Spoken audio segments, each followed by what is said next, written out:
Hola, hola, Connie, ¿cómo estás? Buenos días. Buenos días, estoy muy bien. ¿Cómo estás tú? Bien, bien, bien. Hoy día estamos 29 de octubre. Seguimos con nuestra serie de Día de Muertos. Y cuéntanos, hoy día, ¿qué toca en el altar de muerto? Ese día 30, ¿qué honramos? ¿Qué tipo de muertes honramos? ¿Y de qué vamos a hablar hoy día? Hoy es 29. Los 29 se le 29, dedica el 29. altar a las personas que han muerto por accidentes. Vamos a hablar sobre esto y también una arista que sale casualmente de este tema. Ok, entonces hoy día tenemos las muertes por accidentes, cosa diferente a lo de ayer que eran muertes violentas. Aunque antes de entrar a grabar me comentabas que en tanatología también se difunde porque hay ciertas muertes violentas o muertes por accidente. A la hora de trabajar desde la tanatología se trabaja de la misma manera. O, explícanos un poco cuál es la diferencia en la tradición mexicana y en la tanatología, los puntos en común y diferencia para separarnos un poco del programa de ayer. Cuéntanos.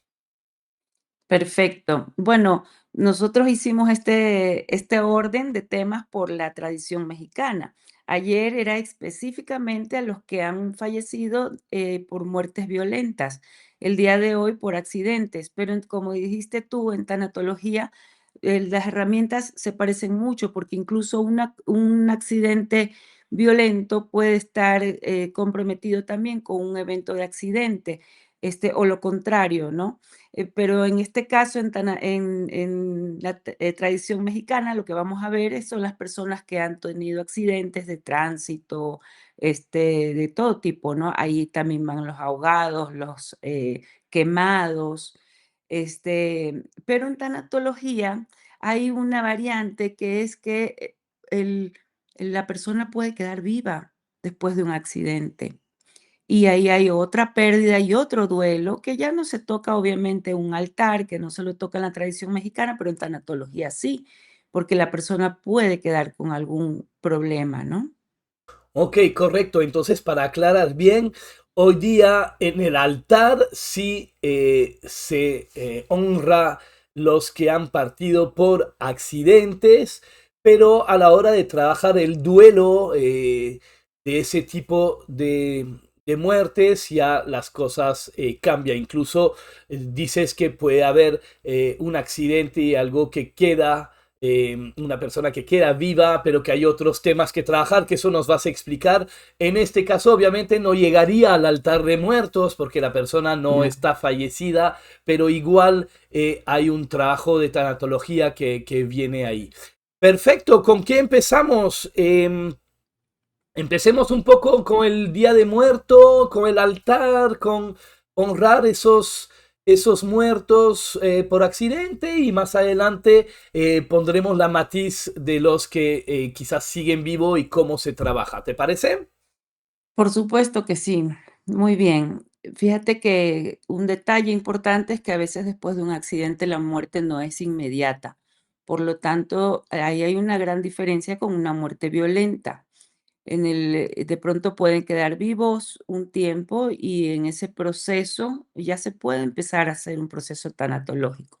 En el caso, pues, del altar, es algo muy bonito poder honrarlos con fotografías, con el alimento que les gustaba, con algún detalle que les gustaba, ¿no? Ya sea un objeto, si les gustaba leer un libro, si les gustaba escribir su cuaderno y su pluma, la comida, siempre se les pone la comida favorita, su foto es la que aparece hoy en el altar de muertos. Y en tanatología empezamos a trabajar con las personas, con sus familiares queridos, que puede que aún estén viviendo el proceso de este accidente con el familiar en vida, a veces quedan de pronto con un daño cerebral y por lo tanto ya están, como se dice, apagados, ¿no? Ya no hay marcha atrás y hay que empezar este proceso. Es un poco parecido al inicio, porque fíjate que como es un accidente, también es un evento inesperado, ¿no? Entonces puedes entrar inmediatamente en la negación, puedes entrar en ese shock, y querer creer, ¿no? Que la persona después del accidente está vivo o va a sobrevivir, hasta no tener la palabra de alguien de peso, como un médico que pueda dar la respuesta final. Y entonces allí viene toda esta negación. Sobre esta negación es primero lo que hay que trabajar. No diciendo, no, sí pasó, sino escuchando, permitiendo que la persona se exprese, que llore, que grite, que hable, eh, procurando también que no se haga daño.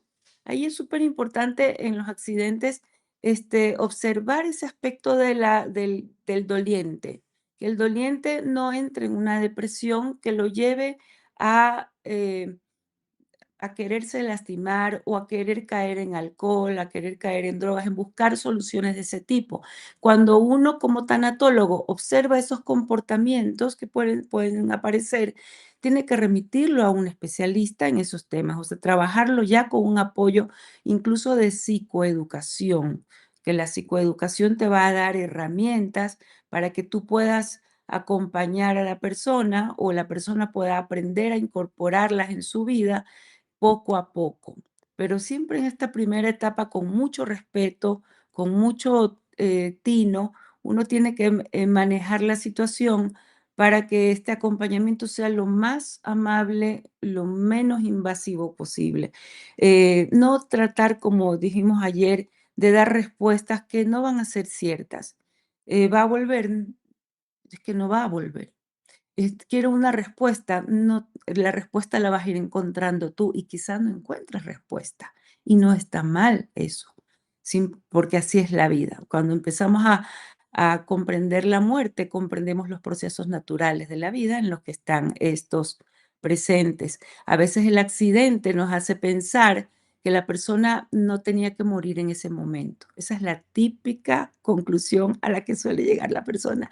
No le tocaba, eso decimos. Es que no le tocaba, fue un accidente. Y ahí vienen, pues, otras preguntas, ¿no? Es que esa es la esencia misma de la palabra accidente, diría yo. El accidente es esto, es algo que no tenía por qué pasar y que pasó repentinamente sin que nadie pueda hacer nada al respecto, sin que nadie se le espere, sin que es prácticamente la definición del accidente, ¿no? No tenía que pasar, pues no, no tenía que pasar, pero pasó porque es un accidente, ¿no? Justamente. Entiendo que la negación será realmente algo que inmediatamente que no lo podemos creer, no lo queremos aceptar y como dices, no tenía que pasar y en general es tonto. Hablando de accidentes, será la sincronía del universo que justo antes de entrar acá contigo me llama un amigo que tuvo un accidente, felizmente está vivo, tu hijita también, lo único que termino muerto, en el cual voy a tener que despedirme, es mi moto. Así que bueno, ahí están los accidentes, no deben pasar, pero pasan y ya, cuando pasó, pasó. Entonces, acompañar con cariño a la persona, dejar nuevamente ese primer momento, dejar la negación, dejar que grite, que pataleen, que haga lo que sea, hay que acompañar amorosamente a lo que ocurre, pero tampoco que se mantenga mucho en el tiempo, imagino, ¿no? Ujú. Porque claro, en un primer momento está bien, hay que negar, hay que gritar, hay que uno no acepta y todo esa como que invasión de emociones encontradas, pero esto cuánto tiempo, porque hay personas que se quedan de nuevo atrapados en esa primera fase, no sé si está bien dicho, pero en ese primer momento. Entonces ahí, ¿qué ocurre si la persona se mantiene mucho tiempo en ese estado? Fíjate que hay una de las herramientas que nos ayuda mucho, una vez más, al igual que ayer, por eso digo que en algunas cosas es parte de la tanatología, Es empezar con, ejercicios de respiración, ayudar a la persona a que encuentre calma, a que encuentre paz. Se hace el ejercicio de respiración de 4x4, que se llama 4, inhalar en 4 tiempos, sostener en 4 tiempos, exhalar en 4 tiempos y retener en 4 tiempos, y repetirlo, varias veces. Cuando la persona entra en esas crisis, eh, lo vamos a ayudar con estos ejercicios de respiración, que realmente son muy sencillos y los puede hacer en su casa, ¿no? Y lo importante es uno poderle dar esas tareas para que las pueda realizar. Y como decías tú, no podemos permitir que esto se prolongue tanto, por lo tanto, las sesiones también son más, digamos, más, prontas. Entre una y otra sesión tiene que haber de pronto un espacio de 7 días, una semana, a máximo 10 días para poder hacer un acompañamiento adecuado y que y ver, observar cómo la persona va reaccionando, ¿no? Ahí las flores de Bach, pues, son una super herramienta que nos va a ayudar a que la persona pueda salir de ese primer estado, ¿no? De negación, de shock, de rabia, porque va a aparecer mucha rabia. Y como todo fue también ahí repentino, empezar a trabajar poco a poco el liberación del espacio que la persona dejó. Liberación me refiero, su habitación, poco a poco, no es inmediato, esto no puede tampoco ser inmediato, sería abrupto. Y más que nada, eh, procurar que la persona no reviva el accidente y que evite ver fotografías, periódico, videos. A veces las otras personas te traen el material y te muestran, mira, así fue el accidente. Eso hay que evitarlo, porque uno tiene que evitar engancharse con las imágenes. Y las imágenes que vamos a ver son imágenes en vida, no del evento, porque no tenemos que engancharnos con el evento accidente. Eso tenemos que procurar que no ocurra. Eso se parece mucho a lo que hablamos ayer también, ¿no? De no engancharse con el evento y quedarse con el evento en sí. Ayer hablamos de una técnica de escritura de las dos columnas, ¿no? El vínculo con el ser y el evento, que también es una técnica que puede trabajarse, imagino, en esos casos si la persona se queda como con el accidente, porque nuevamente hay accidente espectaculares. Cuando digo espectaculares es como muy vistoso porque hay algo grande y hay fuego, hay explosión o hay cosas como muy impactantes visualmente y ahí puede ser que uno se enganche aún más desde lo chocante de la situación, ¿no? Y hay accidentes que la persona se cayó, se dobló el cuello, se murió y ya no hay mucha historia, ¿no? Entonces, en esto se parece y hay que tener mucho cuidado nuevamente en no engancharse en la historia y si posible, pues no repasar videos, noticias y fotos, más bien conectar con el recuerdo en vida y lo bonito y lo que era la persona y no quedarse con una última imagen atroz, una imagen de muerte o de accidente. Eso estás diciéndonos, ¿no? Correcto, eso es lo ideal. Es habitual que la persona cuando llega a consulta reviva el accidente y lo empiece a narrar nuevamente. Entonces, ahí el ejercicio, lo que tú planteaste, que lo hablamos ayer de las 2 columnas, es lo ideal, porque nosotros tenemos que separar el evento, ya sea la muerte violenta o el accidente, separarlo de la persona, de nuestro vínculo, de la persona con la que teníamos el vínculo.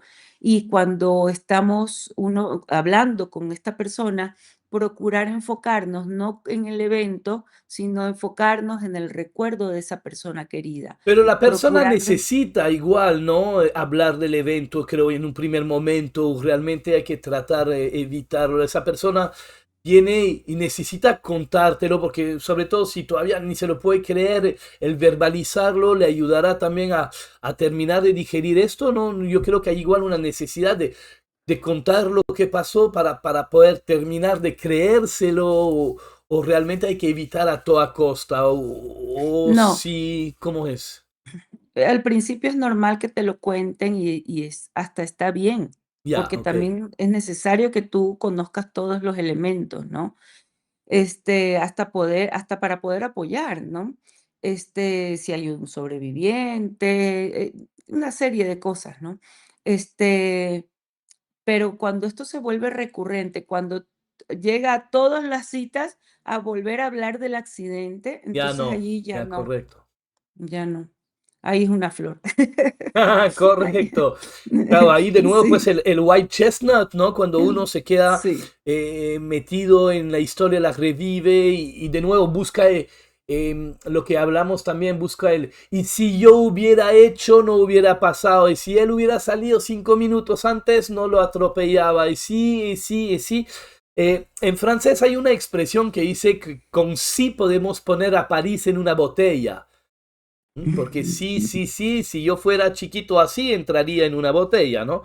Em, Así que bueno, a salir de esto. ¿Cuáles serán? Sí. Imagino que es un tipo de muerte, de duelo, de nuevo que viene con una situación muy chocante, impactante y traumática, porque fue muy repentino en ese caso, lo que ayer decía que no era realmente para ayer, sino que es para hoy, lo repentino, esto de que salgo a comprar la bodega, me atropellan auto y no vuelvo, ¿no? Cosas que son muy repentinas. Entonces eso imagino que deja un matiz un poco diferente también en el tipo de duelo, ¿no?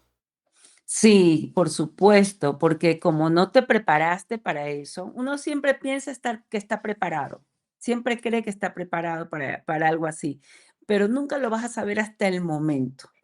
Ahí es súper importante la red de apoyo. Fíjate que en estos casos, tu red de apoyo, o sea, tu familia, tus amigos, las personas que te pueden ayudar a contener son muy importantes, porque cuando hay un accidente uno tiene que hacer una serie de gestiones, desde la policía de tránsito o lo que sea. Ante un accidente hay que hacer mucho trámite administrativo. Cuando uno hace acompañamiento tanatológico, uno también puede ayudar a poner en orden esas prioridades, esas necesidades. Yo lo he hecho, o sea, a ver, ¿qué necesitas ahora? ¿Qué necesitas después? Volar a una sala de velaciones donde puedas conseguir ágilmente un lugar donde puedan llevar a tu familiar. O sea, hay una serie de labores, gestiones administrativas que tú no estás en capacidad de hacer. Incluso juicios y demás, ¿no? Cuando hay accidente que Ujú. involucran un tercero, en el caso de mi moto, que no fue el que la manejaba, que tuvo la culpa, sino alguien que le cortó el camino y provocó el accidente, y ahí ya empieza un tema judicial también, que Exacto. es horrible porque esta administrativa que se tiene que hacer se mezcla con lo emocional del duelo y en este momento uno quiere lo que sea menos hacer cosas administrativas y judiciales. Exactamente. Entonces te abrumas y ahí es importante, por un lado, la red de apoyo para que tu duelo no se postergue. Mucha gente viene después y esto se llama así, un duelo postergado. La gente llega de haber perdido un familiar por un accidente, pero nunca se pudo tratar porque durante un mes estuvo haciendo gestiones. Así es. Entonces, y postergó. Entonces dice: "No lo lloré, no estuve con todos mis sentidos en el velorio, en la ceremonia, no estuve", porque estaba tan abrumada o abrumado por la situación que lo estaba postergando, postergando, postergando. Pasó el mes, le hicieron aquí en México les hacen las misas, los rezos cada día por una semana. Pasa todo este mes, al mes se dan cuenta de que ya ha pasado el mes. Entonces empiezan a tratar. Entonces les cae el 20, dicen, ahora me doy cuenta de que no está, ahora me doy cuenta de que lo estoy llorando, no lo lloré durante todo el mes, yo estuve muy fuerte. Y es que, claro, los niveles de adrenalina y de cortisol llegan a tope y tú estás activo. Tú dices, tengo que ir para allá, tengo que resolver, tengo que hacer esto, lo otro. Claro, se bajan estos niveles y ahí te das cuenta de todo. Ahí como que despiertas y dices, ya no está, Ahí ya surge el pasó. vacío, ¿no? Ujú, exacto. Entonces, ante un accidente, esa red de apoyo, los familiares, preferible los familiares, amigos, seres queridos, callar y apoyar. Ese es el consejo. No juzgues, no cuestiones, no preguntes, no. Apoya y ayuda a gestionar. Ah, hay que hacer papeles, hay que cerrar esto, hay que cerrar lo otro. Fíjate, es tan importante cerrar hasta las deudas, los pendientes, el teléfono celular. ¿Para qué? Para que de un mes después no esté sonando ese teléfono celular y a veces vienen personas y dicen, es que estaban llamando al teléfono de mi hijo. Todavía está activo el teléfono de tu hijo. Hasta eso hay que cerrarlo, no No, y porque es parte ahora, del cierre. ahora con el tema de las redes, imagínate, todo el tema de redes sociales y digital, ¿no? Yo estoy pensando en dejar algo escrito ya, de que con claves, con cosas, porque me muero mañana y tengo una vida online que sigue ahí y son todos unos trámites ir a cerrar todas esas cosas. Yo le he visto en consulta esto que comentas en varias ocasiones, ese duelo postergado. Postergado porque, pues primero hay que ver trámites, hay que ver historias que terminar, que cerrar, ver juicios, ver problemas y no, y no hablamos todavía que de ahí viene las aves de rapiñas a empezar a ver qué pasa con la herencia a veces, ¿no? Imagínate cuando todavía no lloras a tu muerto, que ya están ahí los gallinazos, como los llamamos en Perú, esa ave que viene a buscar los restos, ¿no? Y a veces eso se mezcla también con el duelo y uno se tiene que cuidar de esa gente y todavía no vive el duelo. Em, ¿Qué tanto? Que algo de postergación puede haber y es inevitable, entiendo, en esos momentos con los trámites. ¿Cómo se puede gestionar esto? ¿Cómo se puede gestionar que la persona pueda vivir su duelo desde un principio, tomando en cuenta que hay todas esas cosas que gestionar? Bueno, como te lo había mencionado con la red de apoyo, ahí sí necesitas manos, cabezas y mente frías a tu alrededor que te ayuden a gestionar, para que tú puedas tener tu espacio y tu tiempo. Y un acompañante, de ser posible, un acompañante de tu proceso para que te cuide también, para que te ayude, te guíe y te cuide, ¿no? Entonces, ahí, como te dije desde el inicio, la red de apoyo es el elemento más Principal. importante. Qué Sí. interesante esto, qué interesante porque no, en los otros días no hablamos tanto de la importancia de Ujú. esto, pero ahí veo que es muy importante. Y hay algo que quiero hacer hincapié que yo menciono en la formación, cuando hablamos de empatía versus simpatía. Para los que acompañan, tener cuidado a caer en la simpatía que nos desconecta. ¿Qué quiere decir caer en la simpatía? Bueno, pero al menos te quedan tus hijos, al menos no te queda esto, al menos tal cosa, tal otra. Tratar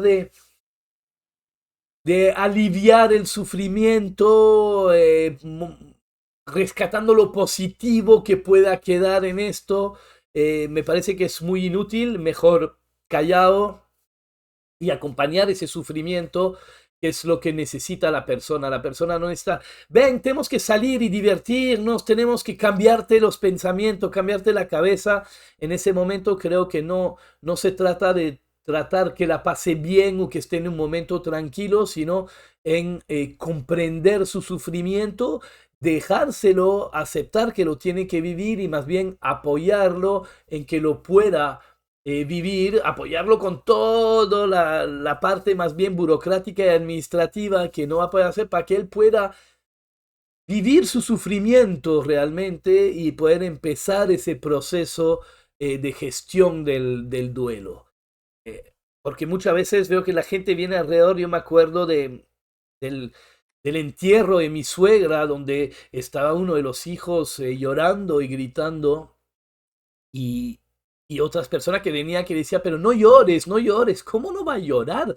El cajón que está entrando en el hueco es su madre. ¿Cómo no va a llorar y no va a gritar? Déjelo, déjelo. Si hoy no lo hace, ¿cuándo lo va a hacer? ¿No? Y mucha Ujú, gente viene y ya está bien, no llores. Sí, pues el muerto ya no sufre, el que sufre es el que está ahí vivo realmente, ¿no? El ujú. duelo es una cosa de vivos, no es una cosa de los muertos. Entonces venir a repetirte que ya no sufre, ya está bien, ya no. no ayuda, no ayuda y quiero tu opinión como tanatóloga de esto que yo veo una y otra vez en los procesos de duelo, ¿no? Las personas que vienen a tratar de impedir que sufras, ¿no? Y que llores. ¿Cómo ves tú eso? Sí, eso es fatal. Fíjate que a veces he visto que les dan medicamentos y las personas después dicen, pasé un mes dormida, adormilada, y ya dejé el medicamento y apenas me despierto y veo la realidad. Eso es lo peor que podemos hacer. Y eso, como dices tú, bueno, en wellness, fíjate, en la medicina de estilo de vida, en la formación en wellness que también realicé, hacían una distinción también entre la empatía y la compasión. Me pareció interesante porque en la compasión, de alguna manera, hay un soporte, hay un apoyo al otro, en el que tú no te sumerges en el sufrimiento del otro para que puedas ayudar. Porque si tú estás sumergido en el sufrimiento del otro, o sea, la empatía llega a ser tal que estás mal. Claro, Por lloras con el ejemplo, otro y tampoco ayuda. sí, y tampoco ayuda. Entonces, ¿cuál es el riesgo de la empatía? Ese, que te pongas tanto en el lugar del otro que te vuelvas inútil también. En este momento debe ser útil. Entonces, tú como acompañante, el tener esta actitud compasiva, respeta y acompaña de manera lógica, de manera natural, sin sumergirse en ese sufrimiento para poder realmente ser de utilidad para el otro. Porque si no somos dos llorando, si yo veo a alguien que, por ejemplo, pierde su hijo en un accidente y inmediatamente me ubico en ese lugar desde la empatía y pienso, y esto si le pasara a mi hijo, no, me perdieron ahí en ese momento. Ya, pero eso No no se es trata de empatía. Si ser... tú piensas en cómo te sentirías tú con tu hijo, ya no es simpatía de nuevo, ¿no? Que la empatía Claro, tampoco es comerse y vivir lo otro, sino comprender el sufrimiento desde el otro. Porque también hay el acompañamiento de, ay, pobrecito, que tampoco es una tampoco. buena posición. Ujú.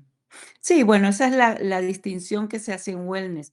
Y me parece interesante porque la actitud compasiva busca eso, ¿no? Busca de corazón, desde el amor, acompañar, ¿no? Que efectivamente, como dices tú, eso no, la empatía busca que te sientas en el lugar del otro sin sumergirte en su sufrimiento. Y como dices tú, en la simpatía, él ya pasará, ya vas a ver que vas a estar bien, ese tipo de comentarios no al lugar. No, no, ya pasará, yo lo diré. Yo, o sea, el que sufre, el que está en ese momento viviendo el duelo, él sabrá cuándo habrá pasado, si hace todo este proceso de manera adecuada, ¿no? Y claro, como decimos siempre, el dolor es natural, el sufrimiento es opcional. Nosotros vamos a decidir si seguimos sufriendo 5 años después por lo mismo, pero ahí es un detalle importante y quiero pasar a un siguiente tema, que son los detonantes. Descubrir cuáles son esos elementos detonantes. Quizá pasar por la misma calle, ver el automóvil, o sea, escuchar la canción que sonaba mientras me dieron la noticia. Encuentra esos detonantes del recuerdo, ¿qué dispara el recuerdo? ¿No? ¿Qué cosa está disparando el recuerdo para que tú puedas por un momento evitarlos, por un periodo evitarlos?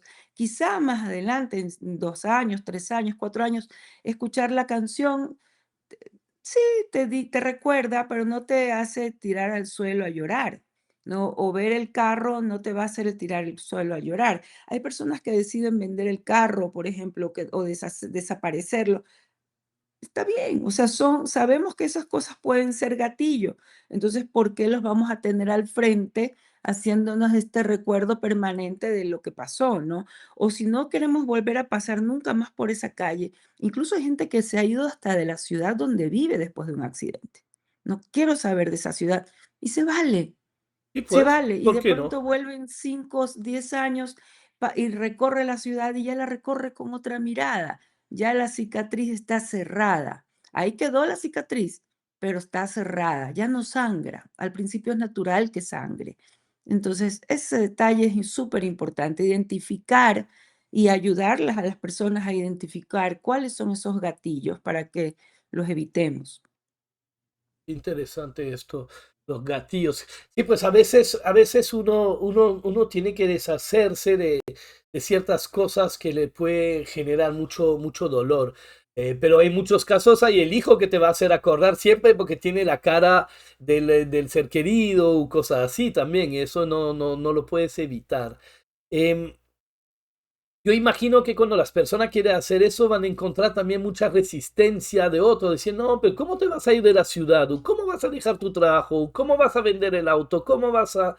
Y mucha gente lo que veo es que mantiene el cuarto de la persona intacto después de mucho tiempo. Entonces eso de nuevo, en capítulos anteriores hablamos de que el duelo si se prolonga, se vuelve ya un trauma realmente. Y yo creo que estas cosas que estás comentando ahorita ayuda a justamente no quedarnos atrapado en un duelo eterno o en un sufrimiento recurrente. Cada vez que veo el auto, otra vez vuelvo a sentir dolor, ¿no? Y es algo que pues mientras tengas el auto ahí, va a ser muy difícil porque si el auto, pues durante los últimos 10 años fue algo que diario está asociado a la persona y peor si hubo un accidente con ese auto, encima peor, ¿no? Ujú, muy bien, muy Exacto, bien. sí. Y fíjate, sí, vas a decir algo, No, perdón. dale, dale, dale. Este, no, que me quedé pensando, efectivamente, el tema de no tocar el cuarto también es algo recurrente. No quieren tocarlo por respeto a la persona que se fue. Sin embargo, no es sano. Por un periodo y luego poco a poco ir soltando. Y ahí viene lo que habíamos hablado de las etapas de duelo. Cuando uno al final resignifica, tú puedes llegar a esa conclusión desde ti, con apoyo, obviamente, con apoyo de tanatología, de psicoeducación. Puedes donar, puedes transformar, la idea es que tú te des cuenta de que todo eso, toda esa energía o todos esos objetos bonitos que pudo haber dejado tu ser querido pueden servirle a otro. Cuando tú empiezas a resignificar el duelo, y es cuando ahí puedes tomar acción de todas esas cosas que dejó el ser querido. Y sí, te das cuenta de que más le servían a las personas que, por ejemplo, aquí hay una comunidad, había, bueno, hay menos, de migrantes, puedes repartir a la comunidad de migrantes que están necesitando ropa de frío, ropa de calor, puedes empezar a repartir todo eso. La cama está perfecta, puedes donarla. Entonces ahí empiezas a resignificar el duelo y eso se da ya en una etapa de cierre. Claro, claro que sí. Bueno, muy bien, muy bien. Em, hay algo que quería volver a retomar, que es el primer día mencionamos el duelo anticipado, hoy día mencionamos el duelo postergado. Vemos que hay varios tipos de duelos, que esto ya vendrá seguro más adelante. Tendremos que montar algún taller, algo realmente sobre el duelo, ¿no? Y comprender los diferentes duelos y el acompañamiento en cada caso. Pero entiendo que también mencionaste esto de que a veces por accidente se queda vivo la persona. Entonces, ahí ya no hablamos de duelo o es un tipo de duelo. Porque la persona se queda con vida, pero con mal diagnóstico, ¿no? Que puede morir, se queda en coma o se queda de una forma que el médico nos dice que no hay esperanza. Ahí empieza como un duelo anticipado o cómo funciona esto o hay un duelo de que la persona se queda amputada de algún miembro, o sea, hay una pérdida, hay algo diferente. No sé, háblanos un poquito sobre ese aspecto del accidente, donde la persona no muere en el accidente, pero que igual genera un proceso. Sí, fíjate, bueno, cuando la persona queda viva, pero sabemos que va a morir en un periodo corto o mediano, el familiar puede empezar su proceso de tanatología. y de acompañamiento también con flores para soltar y dejar ir, porque a veces la persona accidentada no se termina de ir porque está de alguna manera atada, ¿no? Porque está sintiendo el dolor, porque sí se siente, sienten el dolor de su ser querido que está ahí al pie diciéndole, no te vayas, te vas a salvar, vas a vivir, y resulta que así pasa de pronto 6 meses en estado de coma, con muerte cerebral, hasta que en algún momento deciden y ayudar al familiar o a los familiares a que puedan desconectarlo, por ejemplo, porque muchas veces las personas no quieren desconectar porque sienten que al desconectarlo los están matando. Claro. No Bueno, no saben. se entiende la analogía, ¿no? Porque de alguna Sí, forma hay una acción y una consecuencia de esa acción que llega a esto, ¿no? Aunque que el claro, lo que hay concepto que está más allá. comprender es que lo que les está dando vida es la conexión, pero su vida está siendo artificial. Entonces, de hecho, si realmente van a vivir al desconectarlos, van a seguir viviendo. Porque si es que realmente el impulso de la vida es tan intenso, tan fuerte, que va a seguir viviendo la persona. Pero si su vida había estado siendo artificial por estar conectados, pues al desconectarlos van a partir. A esa conclusión, muchas veces cuando la persona está haciendo su proceso tanatológico con el familiar en el hospital, en estas circunstancias, llegan a esa conclusión. Y a veces con que una persona lo haga, quizá el que lidera la manada, ¿no? El que lidera el grupo, puede ser el padre, la madre, la esposa, el esposo, toma la decisión, de alguna manera es el que ha hecho el proceso tanatológico y es el que puede contener también a los suyos, porque ya los sanó, de alguna forma su proceso ayuda a que los otros también lo suelten. Claro. Ese es un panorama, digamos. Pero de ahí este otro panorama en la que la persona después del accidente pierde un miembro, pierde su condición, pierde algo de su vida que antes la hacía era normal y ahora no es normal. Claro, está De en una pronto es silla un de rueda, está, ¿no? no, quedó parapléjico, quedó con alguna discapacidad y tiene que rehacerlo todo en la vida. Todo, sus rutinas, su profesión, todo lo tiene que transformar, sus relaciones, cómo se mueve en la casa, si es dependiente o no es dependiente. Y esa persona está viviendo un duelo en vida. Eso que tenía ya no lo tiene. Ese Claro, eso ya vínculo que el duelo tenía. lo tiene el mismo accidentado en ese sentido, ¿no? Ajá, sí, Es una figura un poco extraña porque ya siempre hemos hablado de que, claro, se muere la persona y el duelo es el de que queda, pero ahí es el que tiene el accidente y que sobrevive, pero mal, digamos, o con una condición que lo transforma y ahí tiene un duelo que hacer él mismo de las pérdidas de movilidad de miembros o de lo que haya pasado. Entonces ahí de nuevo esta misma persona puede seguir trabajando con un tanatólogo para sí. trabajar ese duelo y obviamente el acompañamiento de flores que en todos esos casos es para él y todos los familiares, para todos los que están involucrados con el sufrimiento por ese evento.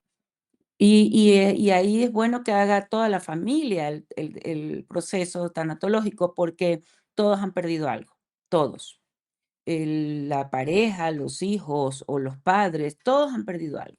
O sea, no solamente es el que lo pierde en primera persona, el que dice yo perdí la pierna, por ejemplo, al que lo acompaña todos los días a ir al baño, o al que tiene que trabajar el doble porque la persona ya no puede trabajar.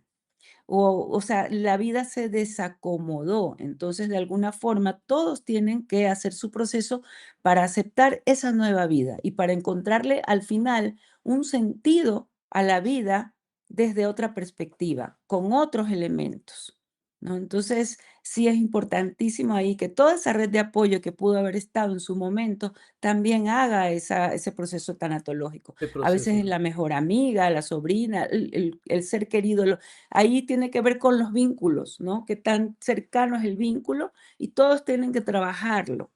Y ahí ayuda mucho la tanatología y la psicoeducación. Pues muy bien. Eh, Mira, yo creo que ya le dimos vueltas para hoy. ¿Qué dices? ¿Hay otro tema que te parece importante sobre el día de hoy, sobre el duelo? Hemos mencionado como, bueno, de nuevo, la red de apoyo como una cosa muy importante. Hoy día especialmente hay ese tema de que cuando hay accidente muchas veces vienen trámites, muchos trámites que vienen desde lo judicial o desde lo administrativo, por lo cual la persona en momento de duelo necesita poder vivir su proceso, por lo cual donde más los podemos ayudar si somos los alrededores, realmente en qué te ayudo con todos esos trámites, esa burocracia, todas esas cosas que a él no le aporta nada y le resta más bien la capacidad y Exacto. el tiempo de poder vivir su duelo y poder sanar ese vínculo roto. Hablamos nuevamente de la respiración cuadrada, que es una típica respiración mindfulness, ¿no? Cuatro tiempo inspiro, cuatro mantengo, cuatro expiro, cuatro mantengo. O la rectangular, que yo prefiero, que es 4-2-4-2, que igual son buenas respiraciones.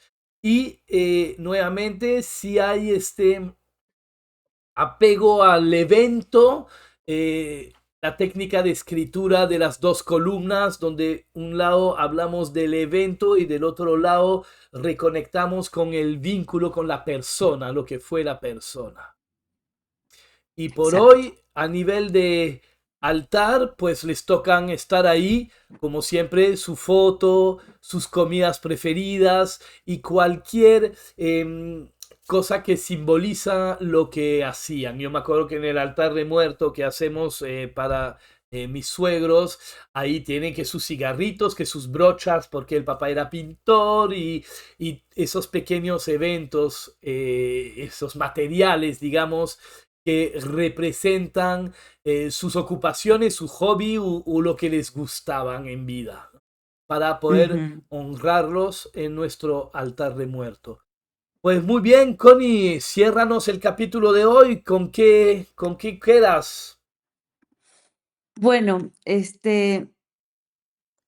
yo pienso que en este capítulo, no es fácil, ¿no?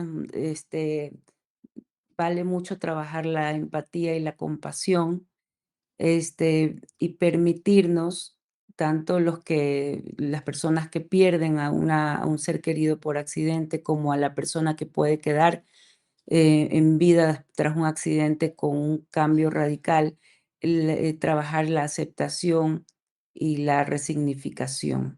Eh, Procurar llegar de principios a fin en este proceso para que superemos con amabilidad, con compasión todo este duelo y lleguemos a descubrir el sentido de la vida a través de otra perspectiva, en otro lugar diferente. Aceptar los movimientos de la vida como parte de la vida misma.